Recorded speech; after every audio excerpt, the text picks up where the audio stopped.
Hi guys, like in my previous lesson we have seen like how local file inclusion can be checked, but what we have seen is we have checked only on the get request guys.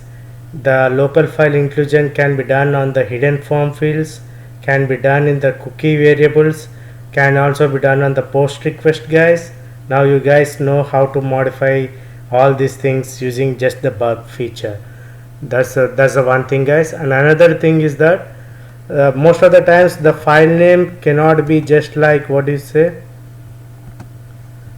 all the time. It cannot be you. Sometimes what happens, you need to give %00. You don't have to remember these 10 plus things guys, so all those things can be taken care by payload list. So now we'll focus on payload list guys. LFI payloads site colon github.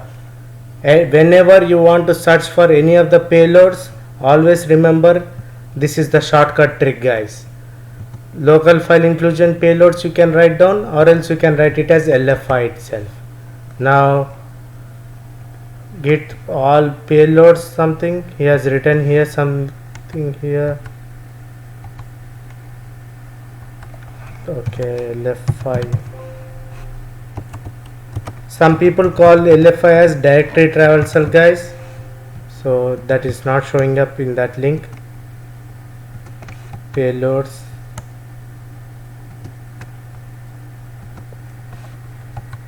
just like a fresher I'm trying to search for you guys, so I'll not take much time.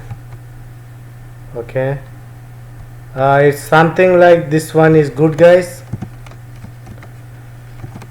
I'm telling you the repository so that just remember, like Swiss key repo payload all things guys. So now yes, I'm taking the payloads from here guys. Did he mentioned anything like copyrights, content, credits kind of thing? Nothing. You can contribute with the URL. Okay, that's fine. So now directory traversal. I'm feeling good teaching you people guys. That's by the way, like I love teaching you people. So now in this folder I'm going to intruder directory traversal. There is some 4 to 5 paths guys, but I see something like hyphen open brace file open brace. I don't like this kind of payloads because it's a incorrect payloads. Yeah, these are the paths it's showing up, but this is a very small list guys. 132 lines is very small stuff.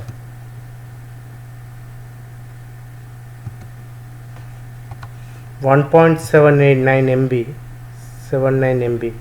Okay, we'll try to use this stuff guys, but what I would suggest is you take down the paths like from 1020 websites guys, as I showed you, and try to append. For example, like I already took here for one of the thing. Now I'm pasting here. As we can see, we have 20,000 payloads here, right? Now why this site is still okay? Now go to Google and try to take the payloads from another guy, like someone as this one. Where is this payloads? In the payloads folder. Oh my god, in this folder searching is waste of time.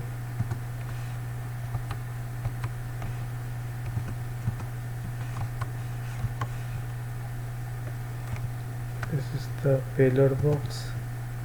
There is something called payload box guys. I'll go back to payload box XSS command injection RFI LFI payload list. Okay, now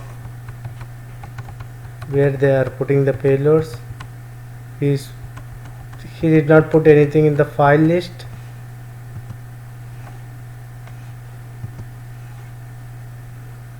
Nah, so okay guys, now I'm just showing you a basic concept.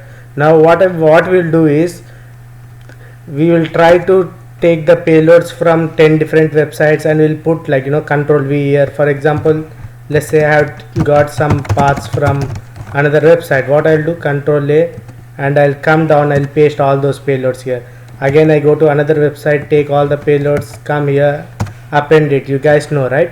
And now I'll try to remove all the duplicates in this. How we can do that, guys? Just Control A, paste it in the Excel sheet and go to the data column, click remove duplicates. That's it. So if you remove the duplicates, your time will be faster, guys. So that's the one thing, that's a very important thing, because duplicates will waste time. Now we will fire all these paths in the intruder, guys. For that, now we know that this particular file path, this particular page is loading the contents. Now we'll take that in the burp, in the proxy, guys. Right click, send to the intruder. Now clear first option. Since this is the path, I want to verify 20,000 paths here. So now before that, I'll tell you one interesting thing, guys. Now this is the important thing if you want to do any of the automation things, guys. For example, when hello.html file is read and displayed on the page, right? So it is reading the contents of hello.html and showing on the page. So what is the correct content size? How can you see that here? You can see the length, guys. What is the length here? 304. 304 is not the error code, guys, because it's a length column here. If you can see, it is the length. That means these number of characters are there, 304. I will also show you in a shortcut here, like without wasting much time. See, vam64 www hello.html. Sorry, that folder.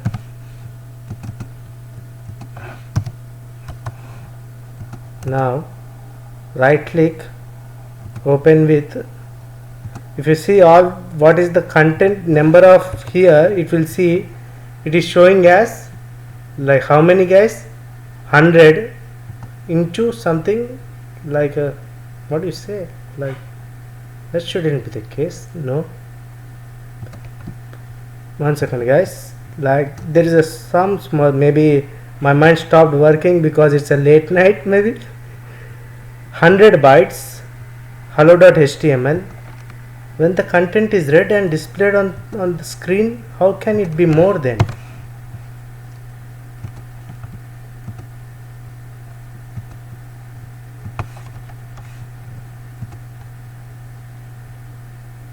Maybe it's all okay. I got it. So maybe it has taken all these contents. Let me check and verify, guys, so that I'll try to create a file size here, and if I see how many characters all together in this, 304 bytes. So that means if you count all these alphabets together, right, it is showing 304. That means it's also included this particular header, guys.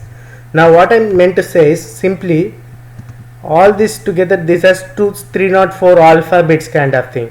So if it is a correct file, it will show 304 alphabets, and if it is any wrong kind of thing, guys, how many alphabets it's showing?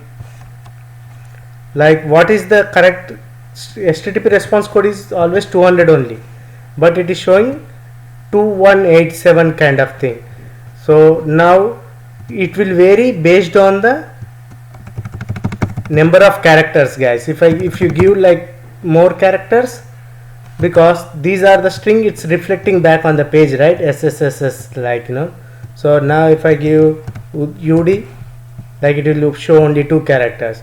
If I give some big number, the number of character, like, you know, the length will be more, like instead of 304, now it will become like 320, 330 kind of thing.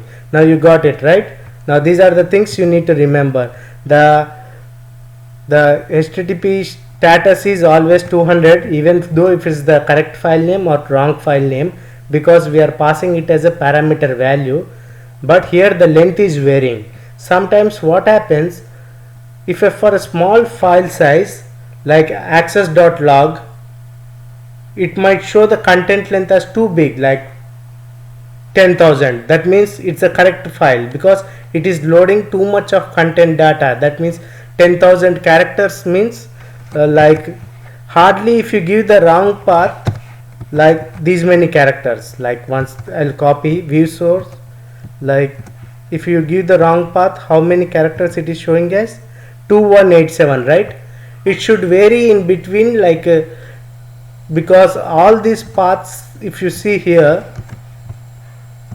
we are going in depth, guys, but it's very easy. It won't be more tricky, guys. Like, what is the each file path length, guys? Maximum, if you take, it is no more than, like, what is the length here? Column 131. It is no more than 200 characters, guys. So that means if it is a wrong path, the maximum file length is, file name is just 200 more. That means 2187 plus 200 means 2000, like 400 something. Got it, guys? Because why it is, like, if I try to load a very big file path like this, how many characters this one, if you could see here, like this one is 191. So now earlier what we gave, SSSS, for 4 characters it is showing 2187. If I give more number of characters, like 200 more maximum, if you see here below, to like what, okay, maybe, okay, yeah, yes, 2183. And how much we gave it here, guys? Around some length here, like the total became like around 50 characters something, and it is appended and it is shown here. Now you got the logic.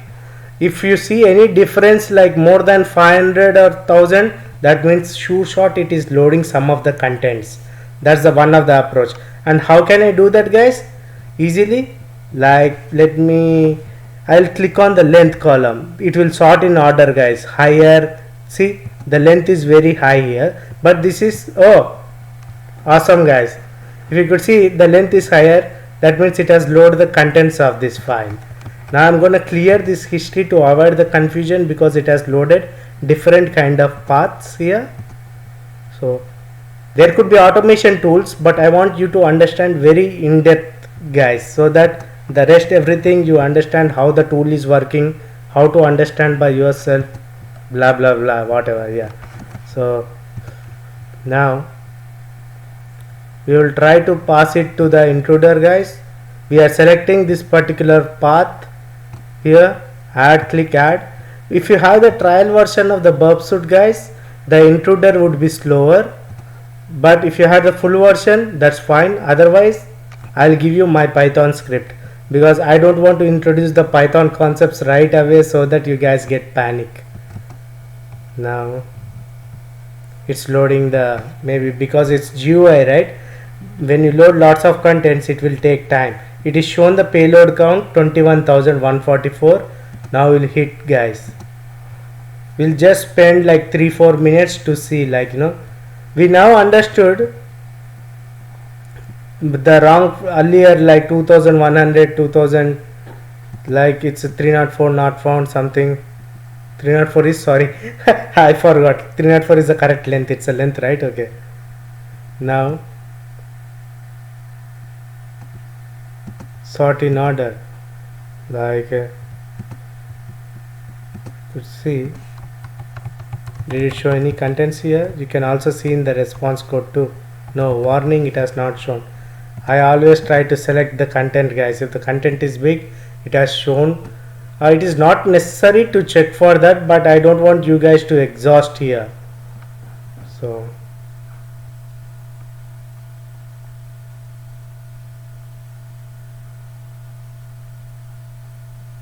that's one of the shortcut approach.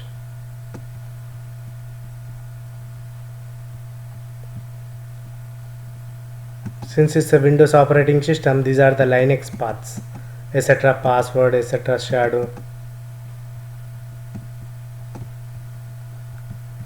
Do we have something like access.file, log file here? Now you understood the payload list. Let me control F. The demo intruder is very slow. It's very shame, like, he doesn't even have the access dot. Okay, man, this is the serious path actually. access.log file. Nah man, this is not a good payload list. This doesn't even have that particular sensitive file, one of the basic file. So okay, you guys tried to take down the paths guys. So meanwhile you understood how to use the intruder feature, but I never use intruder, I use my own Python script guys. The reason why I'm not telling you, because I have not run in the last 3-4 months that script, but however I'll try to find out it should be somewhere in my Google Drive. I just saw it, but I always add some of the, like, I don't make proper steps for that. So whatever I do, because I always experiment with thousands of scripts, so that's the reason. But definitely if you can't find it guys, you can ask me. Now you understand the backend, like you can simply remember guys, for local file inclusion you should be having at least 10,000 payload count guys, because like we never know like what files it is loading, because the more the payload, the better the chances of finding the sensitive information on the server. If it is a Linux operating system, we can steal the usernames and passwords from etc. Not we, the hacker can steal actually. So hacker can steal passwords from etc. password etc. shadow files guys, and he can load the database file paths like access.log file paths and some other framework sensitive files like JSON file, any other file which contains the critical information, all the email addresses or some kind of credentials like .get kind of thing. So that's it guys. So now you understood how to use the intruder feature too. Thank you.